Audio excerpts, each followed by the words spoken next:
Hello hello. ये जो public है ये सब जानती है, पब्लिक है ए बाबू, ये पब्लिक है पब्लिक।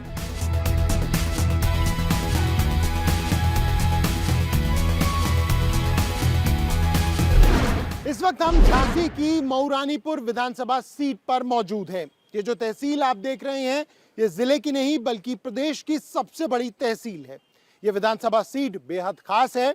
किसी जमाने में यहाँ पर कांग्रेस का कब्जा रहा करता था, लेकिन अब बीजेपी यहाँ से कई बार चुनाव जीत चुकी है। हालांकि ये बात और है कि प्रदेश में जिस भी राजनीतिक दल की सरकार बनती है, पिछले कुछ समय से ऐसा देखा जा रहा है कि मऊरानीपुर में भी उसी राजनीतिक दल की सत्ता होती है। उदाहरण के तौर पर 2007 की बात करें तो बसपा यहां से जीती, 2012 की बात करें तो सपा यहां से जीती, 2017 की बात करें तो बीजेपी ने इस सीट को अपने कब्जे में ले लिया। लेकिन अब बात 2022 के चुनाव की है और अब हम जा रहे हैं पब्लिक के बीच में, क्योंकि ये पब्लिक है, सब जानती है। जानेंगे पब्लिक से कि आखिर मऊरानीपुर की जनता इस बार किसके साथ है।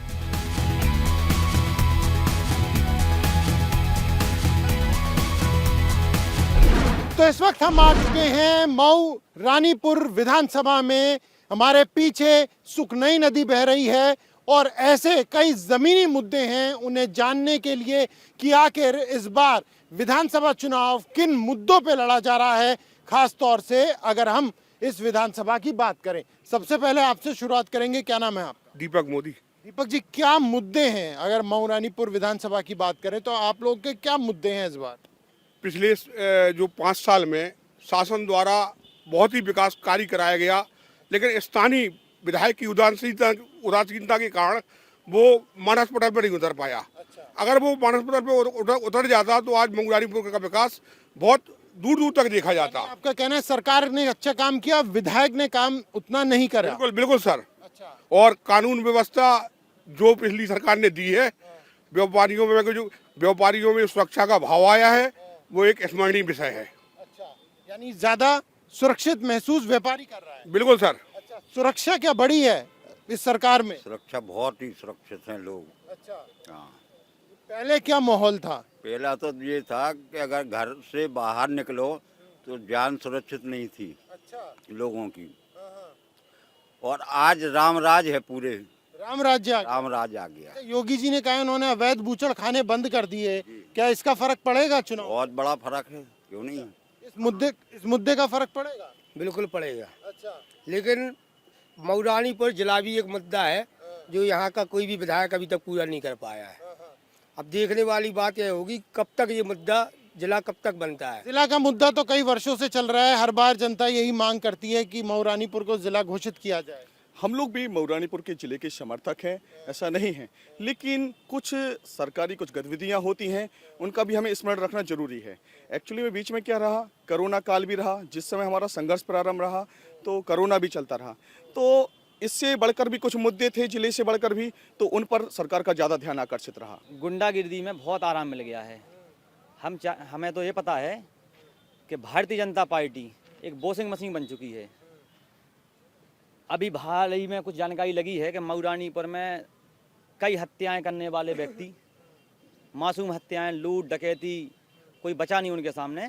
ये हम नहीं कह रहे हैं, इसी भारतीय जनता पार्टी के लोग, स्टेट में जो विधायक हैं, उनके नेता हैं, उन्होंने बयान दिया था कि मऊरानीपुर में बहुत अपराधी हैं। आज वही अपराधी आराम से वॉशिंग मशीन में घुस करके भाजपा में घुस गए हैं। और मैं ये बात रखना चाहता हूँ कि ये मऊरानीपुर में पहले तो हम सुखनई नदी की ओर देख लीजिए, ये जो है इसका जो है सपा शासन में ये भी सफाई नहीं हुई थी, और अब जो है भाजपा सरकार चल रही है, इसकी सफाई नहीं हुई। और जिला बनाने के लिए जो मांग उठी थी वो भी जो है गर्दिश में चली गई है। तो ये भाजपा और सपा मिलकर के जो है ये चक्रव्यूह रचती है। तो सुखनई नदी का ऐसा हाल क्यों? मैं चाहूंगा एक बारी उसका भी तस्वीर दिखाई जाए। ये बदहाल तस्वीरें क्यों दिखाई दे रही हैं? बदहाल का कारण ये है, मैं बता दूं कि सबसे बड़ी बात यह है कि इस समय जो सरकार है उसी की लापरवाही है। उन लोगों ने कुछ बेहतर, सरकार की लापरवाही है? सरकार की श्रीमान जी लापरवाही, ये काफ़ी टाइम का फेलियर है, ठीक है ना। तो आपको बताएं, ऐसा नहीं है कि आप लोग जैसा कि जानते भी हैं, हमारी सरकार नदियों के प्रति अपना जो उनका रुख है बराबर वो स्पष्ट है। लेकिन नदी हमारा भी विषय था। हमारी सरकार, जहां तक कि मेरी को जानकारी, मैं भारतीय जनता पार्टी का पदाधिकारी हूं, जिले का मंत्री हूं, चंचल कंथरिया नाम है, तो मुझे ये पता है कि इस नदी के प्रति हमारे पूरे सारे पदाधिकारियों का और संगठन के जो भी सांसद हैं उनका ध्यान आकर्षित था।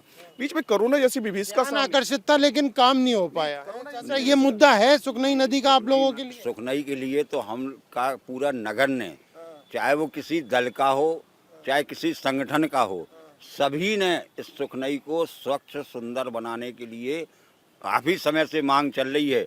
किसी एक सरकार को दोषी अगर कहा जाए तो ये गलत है। लोगों का अपना साफ क्यों नहीं हो पा रही है? साफ इसलिए नहीं हो पा रही है कि ये बस्ती बढ़ गई है। पहले ये बस्ती नहीं थी यहाँ पे, अब उसके नाले जो है उसी में जा रहे हैं। तो स्वच्छता तो मुद्दा होना चाहिए। मैंने मसलन है भारतीय जनता पार्टी की जल संस्थान की मंत्री बनी थी उमा भारती, और इसी लोकसभा से केंद्रीय मंत्री हो, इसी मंच से उन्होंने वादा किया था, कसम खाई थी कि मैं गंगा मैया की कसम खाता हूँ, पूरी देश की नदियाँ साफ करूंगा, गंगा निर्मल करूंगा। तो मैं उमा दीदी से पूछना चाहता हूँ कि आपने जो 2012 की सरकार में क्यों नहीं साफ हुई है नदी? 2012 की में साफ, 2012 में गंदगी नहीं थी उतनी। अच्छा, 2012 में नहीं थी। मगर इसका क्या हुआ कि ये गंदगी अभी हुई है? देखिए, ये काफी समय से है, साल भर से तो मैं देख ही रहा हूँ, इसमें गंदगी हट नहीं रही, ना तो इस पे प्रयास किया जा रहा है। जलकुंभी जो दिख रही है, ये एक्चुअली में क्या होता है, ये बहकर आती है, किसी उसकी वो नहीं रहती, ये बहकर आती है, जैसे कहीं क्षेत्र से आ गई तो ये जब पानी रुक जाता है ना तो ये जम जाती है।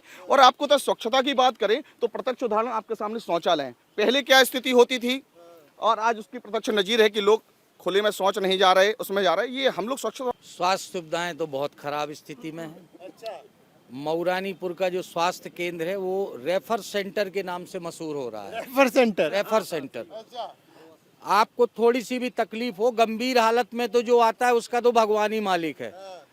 थोड़ा भी अगर हल्का सा उसको चोट है तो डॉक्टर हल्की सी अपनी औपचारिकता करके उसको झांसी रेफर करता है।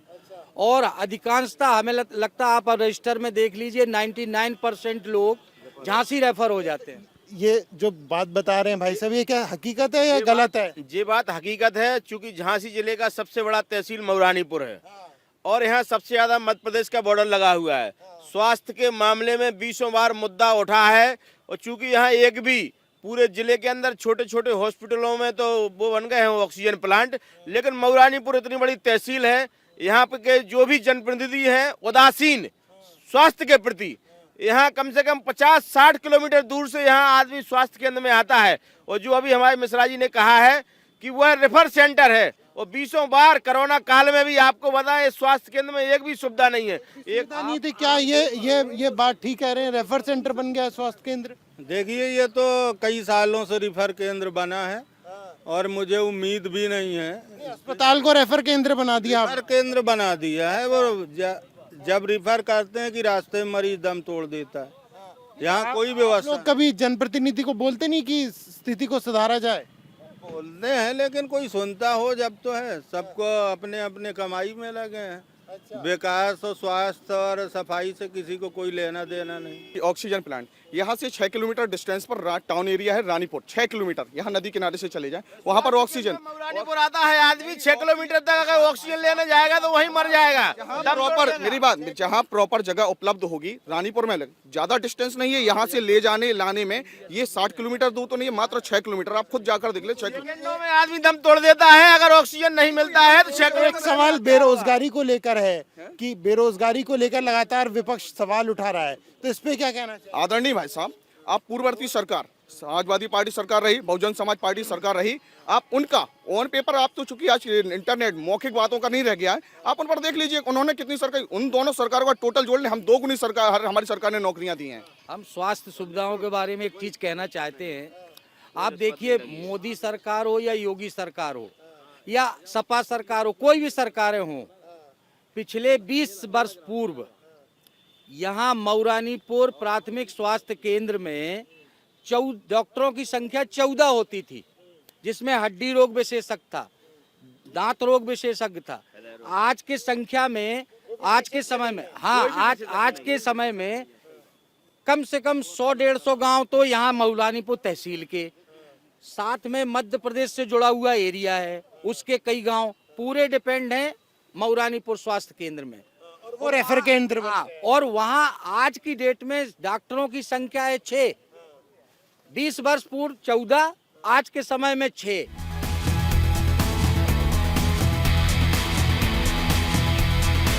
सीएम योगी आदित्यनाथ ने अभी हाल ही में बयान दिया कि राम जन्मभूमि के दौरान जिन्होंने हमला किया राम भक्तों को, उन आतंकियों को, उनको सजा दिलवाने का काम किया है सरकार ने।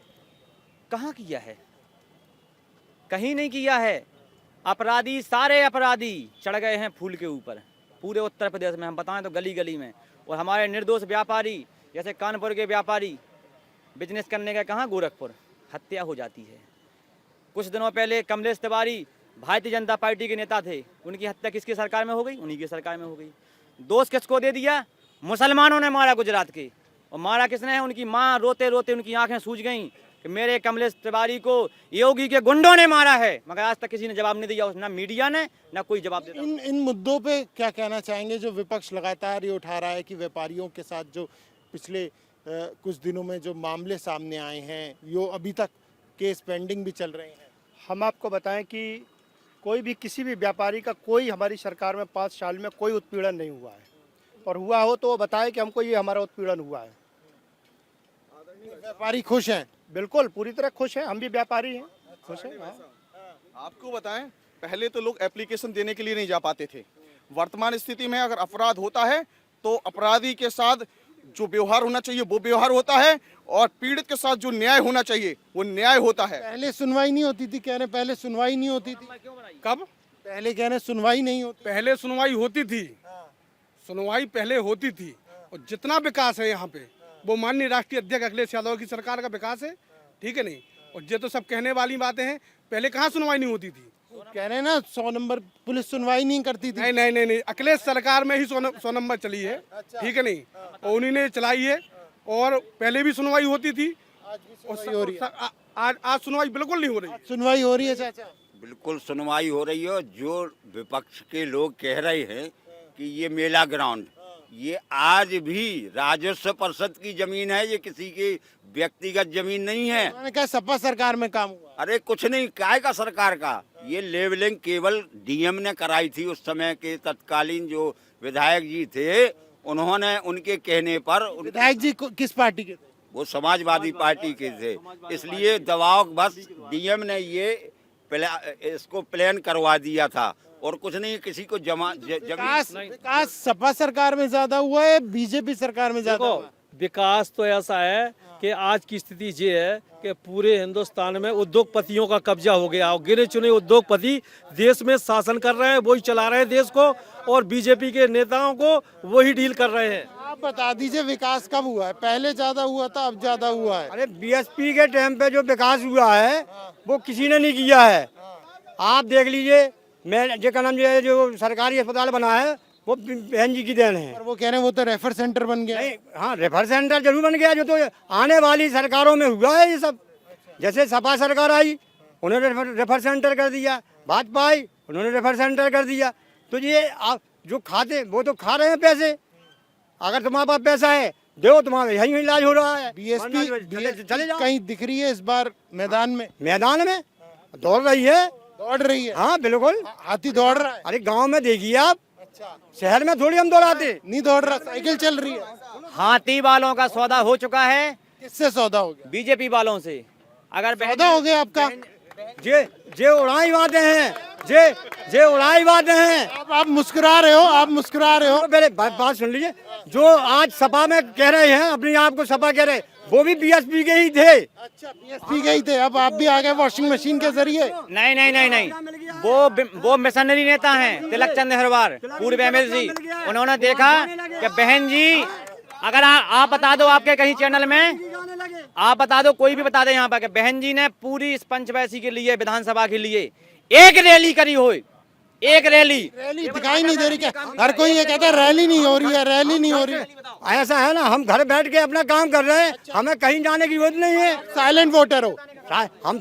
और सुनो, और बहन जी जो कर रही हैं, अबे देख लो, वो का नाम चुनाव आने दो, नजदीक और आने दो, अब बहन जी आएंगी सामने। वैसा बहन जी के शासन काल में जो काम हुए हैं वो बनवा दे।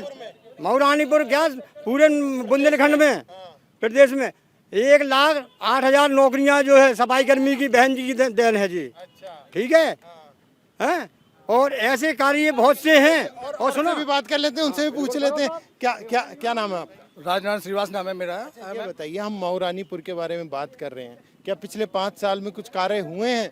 मैं देखिए पिछले 5 साल की बात के साथ साथ एक चीज़ की तरफ आपका ध्यान आकर्षित कराना चाहूँगा कि 2005 से तत्कालीन कई सरकारें आई हैं जो गई हैं, लेकिन 2005 के बाद तत्कालीन प्रधानमंत्री से स्वर्गीय श्री अटल बिहारी वाजपेयी साहब ने जो राज्य कर्मचारियों की जो पेंशन बंद करी हुई थी, वो तब से लेकर 3 सरकारें अभी तक आ चुकी हैं, लेकिन तब से लेकर आज तक न्यू पेंशन स्कीम आज तक लागू नहीं की गई, तब बंद करी गई थी।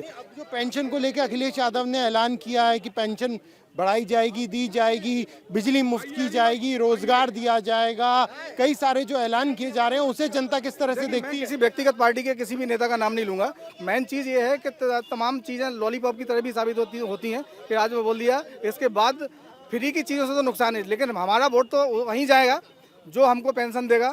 पेंशन की घोषणा से कुछ नहीं होगा। अखिलेश यादव ने इतना विकास किया कि हम आपको बताना चाहते हैं, 2015 में मेरे भाई की हत्या हुई थी तो अपराधियों को क्लीन चिट दे दी गई थी, क्लीन चिट दे दी गई थी, अपराधियों को छोड़ दिया गया था। इतना विकास किया समाजवादी पार्टी ने। अच्छा, मतलब आप हमने जिसकी नामदारी रिपोर्ट लिखाई थी, पुलिस प्रशासन ने और यहाँ के जो नेता थे उनने दबाव में आकर जो नाम लिखाए थे वो नाम ही निकाल दिए। इतना विकास किया समाजवादी पार्टी। ये आरोप क्यों लगता है? हमेशा बात वहीं पे घूम के आ जाती है, सुरक्षा पे, पूरी जो व्यवस्था है उस पे। ऐसा है, जो समाजवादी पार्टी की सरकार है वो राष्ट्रीय अध्यक्ष जी ये जो भी भारतीय जनता पार्टी वाले बोल रहे हैं, ये बिल्कुल बेफजूल की बातें हैं।